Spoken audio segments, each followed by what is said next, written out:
¿Qué tal, mis queridos amigos? ¿Cómo estáis? Espero que vaya muy bien por ahí. En este mismo canal, hace cosa de un mes o algo así, según grabo este vídeo, os contamos cómo Francia había diseñado un plan para seguir desarrollando su proyecto de centrales nucleares y seguir utilizando la energía nuclear como un bastión dentro de ese país para continuar generando la electricidad que necesita, además del añadido del crecimiento de las energías renovables que en la mayor parte de los países europeos se está invirtiendo para hacer crecer de la manera más rápida posible, cada cual al ritmo y a la manera que puede. Bueno, pues en este canal justamente vamos a seguir hablando de Francia después del vídeo anterior. No es una cuestión que sea premeditada, no es casualidad, pero es que realmente ahora sí hay que cuidar muy bien las palabras y lo que decimos, y no encontraréis en mi persona a alguien conspirativo o que busque el alarmismo, pero es que lo que está ocurriendo en Francia con el tema de la energía y concretamente con la energía nuclear ahora mismo requiere una explicación, porque mientras tenemos los ojos fijados en Ucrania y en los problemas que tiene Alemania con el asunto del gas, el problema con la electricidad en Francia es probablemente ahora mismo ya, a fecha de finales de agosto del 22, superior en varias magnitudes al problema que tienen los alemanes, porque el problema de los alemanes más o menos puede estar controlado y solucionado acumulando gas, pero es que los franceses dependen al 70% casi de la energía nuclear. Y el problema con la energía nuclear que viene y por qué tenemos que sacar lecciones súper importantes de lo que está pasando en Francia y va a pasar este invierno, va este vídeo y te lo voy a contar a continuación. Vas a escuchar cosas nuevas y cosas que posiblemente te van a sorprender mucho. ¡Vamos allá!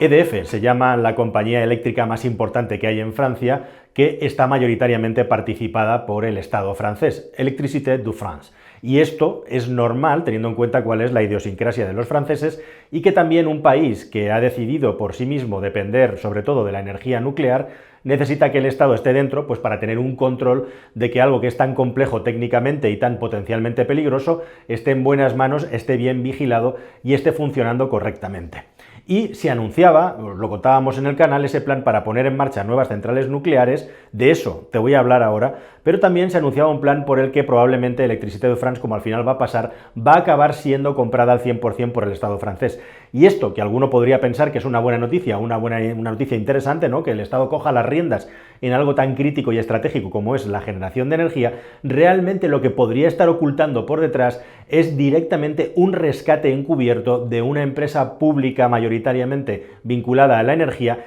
que está a punto de irse a pique por todas las cosas y todos los problemas que están sucediendo en el país. Y efectivamente, esto de montar nuevas centrales nucleares para el futuro y mantener las existentes, sobre todo montar nuevas centrales nucleares para el futuro, parece, junto con el rescate de EDF, una especie de huida hacia adelante de Francia que quiere mantener el liderato mundial en lo que se refiere, o al menos mantenerse fuerte en lo que se refiere al desarrollo tecnológico de la construcción de centrales nucleares, y qué mejor manera de posicionarte bien para las futuras centrales nucleares que teóricamente deberían de fabricarse en otros países, incluyendo los países que están en vías de desarrollo, los países más pujantes, que estaría en primera línea junto con China, que es el rival que tienen principal para poder asumir este mercado de momento muy limitado, porque en los últimos años, en Europa, en los últimos 40 años prácticamente, no se han construido nuevos reactores nucleares. Y el asunto de construir nuevos reactores nucleares para tener más energía nuclear es un tema muy peliagudo del que no se habla muy a menudo, porque realmente, si nos ponemos de una manera analítica y fría sobre la mesa,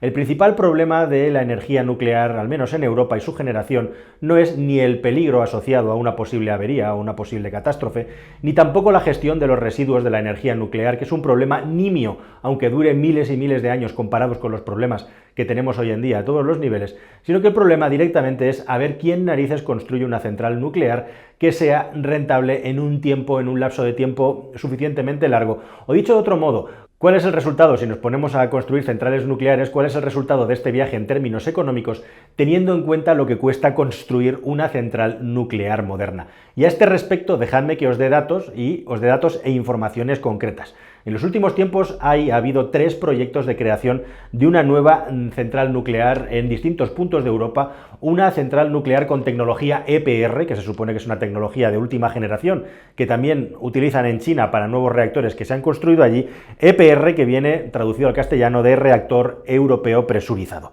Bueno, pues en Finlandia, con 13 años de retraso, estamos para emergencias climáticas, 13 años de retraso, ha entrado en funcionamiento una central nuclear que va a ser, eso sí, ahora el 14% de toda la electricidad como máximo que va a consumir el país y que ha acumulado unos sobrecostes de 11.000 millones de euros. Repito, 11.000 millones de euros. Si esto te parece que podría ser algo anecdótico, en la propia Francia, la central nuclear de Flamanville, que es una central hecha justamente por la EDF, que son los líderes, entre otros, como digo, en la fabricación de centrales nucleares, por la empresa nacional francesa de la energía nuclear, EDF es la eléctrica, ha acumulado 9.300 millones de euros de sobrecostes en su construcción. E igualmente también la Hinkley Point en Inglaterra, construida también por los franceses, va a costar al final la construcción nada menos que 30.000 millones de euros, cuando lo que estaba previsto que costara son alrededor de 21.000 millones de euros, es decir, otros 9.000 millones de euros de sobrecostes en estas tres centrales nucleares, de media entre 9 y 11.000 millones de euros de sobrecostes, que, como digo, condicionan en buena medida igualmente cuáles pueden ser los costes a los que se puede vender la energía en estas centrales nucleares durante muchos más años en el futuro, teniendo en cuenta los sobrecostes gigantescos en los que se ha incurrido para conseguir terminarlas en algunas ocasiones en un tiempo superior al de una década. Frente a esto, es normal, es lógico que algunos planteen si no es más lógico gastar todos estos esfuerzos económicos y tecnológicos en desarrollar más y mejor las energías renovables. Pero lo que realmente nos cuenta esto, y lo que es verdaderamente importante, es que por mucho que tengamos predicción de las cosas, por mucho que podamos planificarlas, al final la realidad siempre nos acaba superando. Y no me refiero ni a los plazos de construir una central moderna, ni me refiero tampoco a los costes. Me refiero a que justamente tomando el hilo, el paralelismo de la energía nuclear, si precisamente la energía nuclear es tan segura, es porque se toman multitud de medidas de seguridad y la fabricación de los componentes tiene unos estándares y unos criterios de seguridad impresionantes. De hecho, podríamos hacer un pequeño paralelismo entre cómo se desarrolla una central nuclear y cómo se desarrolla un avión y los protocolos por los que funciona un avión de pasajeros. Y probablemente la energía nuclear tendría todavía unos protocolos más estrictos, pero si precisamente la navegación aérea es la forma de transporte más segura con mucha diferencia que hay en el mundo, es porque tiene unos estándares no solamente de calidad, sino unos protocolos de seguridad que están sobredimensionados respecto a otros muchos que pueda haber en el mundo. Y realmente en los aviones pasan muchas cosas todos los días, pasan muchos problemas, pero la gracia de los aviones es que tienen un sistema maravilloso que hemos inventado a costa de inventar otra cosa mejor, que se llama redundancia. Y es casi imposible que un avión se pueda venir abajo por un solo fallo o por un solo error humano. Normalmente cuando un avión se viene abajo es porque hay una concatenación de problemas que no se han atajado a tiempo y es una multitud de negligencias, ya sean problemas técnicos o negligencias humanas, las que acaban tirando un avión al suelo. Pero no un solo problema, ni siquiera dos. Los aviones incluso, en la mayoría de los casos, tienen triple redundancia, triple sistema de seguridad y aún así pueden seguir funcionando, hacen que sean tan seguros. Con las centrales nucleares pasa exactamente lo mismo y aún así lo que nos encontramos son con situaciones en las que las centrales nucleares no están haciendo bien su trabajo y su servicio. Y ahora mismo en Francia tienen un problema gigantesco porque de los 52 reactores que hay en el país, nada menos que 32, recordemos que es el 70% de la electricidad del país, 32 están parados. ¿Y esto por qué?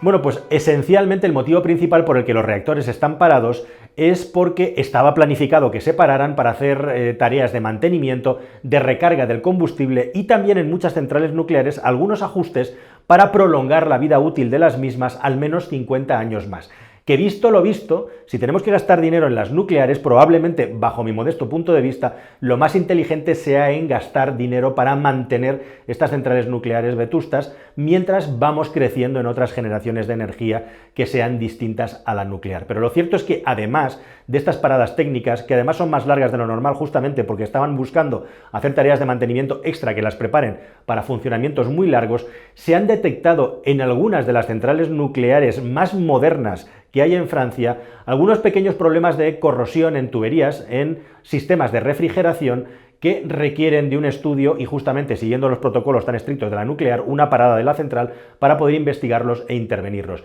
Y estos pequeños problemas que en principio y teóricamente solo afectaban a un par de centrales nucleares, ahora parece que están afectando a más, Hay mucho silencio sobre esto, aunque se resalta y se subraya que no hay ningún tipo de problema para la seguridad, pero lo cierto es que desde que este problema comenzó a ser conocido a principios de año, no han parado de pararse centrales nucleares, en principio eran 2, luego han ido creciendo por el problema de la corrosión. Y aparte de esto, como dice el refrán español, a perro flaco todos son pulgas, resulta que se ha juntado con un verano extremadamente cálido que ha hecho que otro problema que antes no teníamos con las centrales nucleares lo estemos teniendo, y es el hecho de que las centrales nucleares necesitan mucha agua para poder refrigerar sus turbinas y todos sus sistemas, y si este agua está a unas temperaturas determinadas demasiado altas, la central nuclear tiene que bajar su rendimiento, su funcionamiento o incluso detenerse completamente. Eso ha estado pasando en Francia, igual que si te quedas sin suficiente agua, tienes que detener la central nuclear, y con las sequías muy importantes y fuertes que estamos teniendo, esto también puede ser un nuevo problema para las centrales nucleares,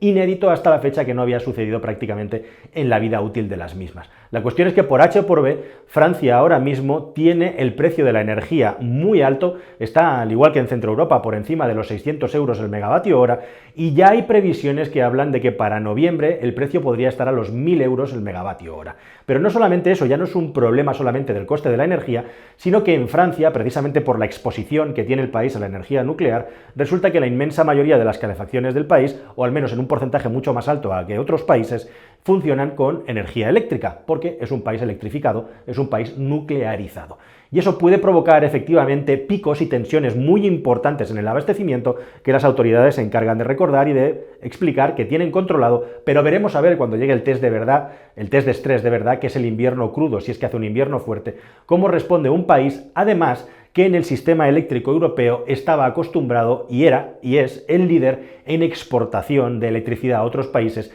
y ahora resulta que requiere de la electricidad y va a requerir de la ayuda de otros países para poder pasar este invierno con todo el papelón que tiene con la programación de renovación de sus centrales nucleares en lo que se refiere al combustible, mantenimiento y el problema de las grietecillas con óxido, que parece que no era muy importante, pero que no acabamos de saber cuál es el nivel de importancia que tiene. Así que Francia, un país que de una manera flamante exportaba electricidad y era uno de los santos y señas del Estado, ahora, por ejemplo, está tirando de la excepción ibérica todo lo que puede de nuestras interconexiones para chupar energía de España, y más que va a seguir necesitando hasta que pase el otoño y el invierno 22-23, porque la situación en Francia se puede volver crítica y algunos analistas hablan de llegar a 1.300 euros el megavatio hora, y eso no es lo peor sería que llegaran los cortes de energía porque no pudiera asumir el país la demanda que tiene en su interior, algo que por algunos momentos ya ha llegado a suceder encendiendo algunas alarmas, pero que realmente no ha acabado provocando un apagón en el país. ¿Y cuál es la moraleja que podemos sacar de todo esto? ¿Cuál es la conclusión que podemos sacar de todo esto y que tendrían que tomar buena nota los políticos? Que sea el tipo de energía que sea el tipo de energía lo confiable que sea, es una malísima idea tener un único sistema o un sistema primordial y fundamental de generación de electricidad. Estamos viendo como en Noruega y otros países nórdicos, a la que deja de llover en un mes, comienzan a tener problemas también con la generación de energía porque dependen de manera masiva de la energía hidroeléctrica. Es decir, que para que un país tenga garantizada su seguridad energética y también que los costes no se disparen, hay que tener un mix de fuentes energéticas, que por cierto es lo que tenemos en España con la hidroeléctrica, que ahora está bastante machacada, con la eólica, que resulta que en verano es muy pobre por la estabilidad del tiempo y luego en otoño y en invierno mejora mucho, con la solar, que sería la gran apuesta de nuestro país, pero no en macrocentros solares en medio del campo, que es una auténtica aberración tecnológica y ecológica, sino en los tejados de todas las casas que hay en este país abundantes y en comunidades energéticas pequeñas que compartan inversiones para poder poner centrales solares adaptadas a comunidades de personas, e igualmente también cualquier otro tipo de alternativa, entre las que por supuesto está la energía nuclear. Por ejemplo, Inglaterra considera que un 25% de la generación energética nuclear en ese país es algo interesante. Quizá en España podamos ir más rápido que en ellos con el asunto de la energía intermitente, con el asunto de la energía renovable. Pero precisamente por culpa de la energía intermitente, de la renovable, los políticos están haciendo unas pajas mentales que nos están poniendo en peligro y a riesgo a todos. Y no, poner baterías de manera masiva no es una solución económicamente factible hoy en día. A gran escala sirve para experimentos, pero esto sería como matar moscas a cañonazos, y realmente necesitamos fuentes de energía que sean constantes y consistentes y resistentes, resilientes ante todas estas incertidumbres que vienen. Y eso solo lo podemos conseguir con los hidrocarburos, nos guste o no nos guste, con los gases y con la energía nuclear. Y todo lo demás es pura propaganda que nos lleva directamente al desastre. Sí, queremos aumentar las renovables, podemos y debemos hacerlo, pero no podemos descuidar que al final no se trata de plantar la bandera de la victoria y llegar a una cifra por haber llegado a un objetivo a costa de empobrecer el país y clavar la bandera sobre un montón de escombros, sino que lo que se supone es que esta bandera de la victoria debería de clavarse sobre un sistema equilibrado en el que todo el mundo salga beneficiado y en el que no acabemos creando problemas mayores por solucionar otros problemas, de los que además no somos ni mucho menos los principales responsables, si atendemos a lo que es el consumo energético per cápita en este planeta a que denominamos planeta Tierra. Nada más, queridos amigos, espero que toda esta información te haya parecido interesante y nos vemos en una siguiente historia en la que cambiaremos de tercio. Hasta luego, adiós.